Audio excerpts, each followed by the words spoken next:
অনেক ভাবলাম আজ। আজ তো ইংরেজি নববর্ষ। আজ কল্পতরু উৎসবও।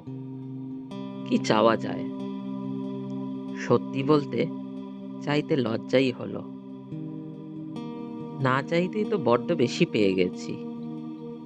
যে দেশে গর্ব করে বলা হয় ৮০ কোটি মানুষ রেশনের ওপর নির্ভরশীল, যেখানে হকের চাকরির জন্য দিনের পর দিন মানুষকে ধর্নায় বসতে হয়, একটা মাথার ওপর ছাদ পাওয়ার জন্য না জানি কত যে দৌড়ঝাঁপ করতে হয়, সেই একই দেশে আমি পরের বেলার ভাতের চিন্তা না করে টেবিলে বসে খেতে পারি। এটাও যে কত বড় পাওয়া, সেটা আজ বেশি করে বুঝি। আর যদি কিছু চাইতেই হয়, শারীরিক কারণেই অনেকদিন বিরিয়ানি খাওয়া হয়নি। ১ প্লেট বিরিয়ানি আর আমার প্রিয় মানুষগুলোর সঙ্গে কাছে পিঠে কোথাও একটা ঘুরে আসতে পারলেই আমার নতুন বছর সার্থক।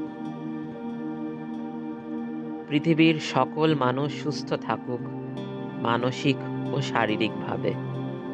এই প্রার্থনাই করি ঈশ্বরের কাছে। সবাইকে ইংরেজি নববর্ষের আন্তরিক শুভেচ্ছা। ভালো থেকো সবাই। হ্যাপি 2026।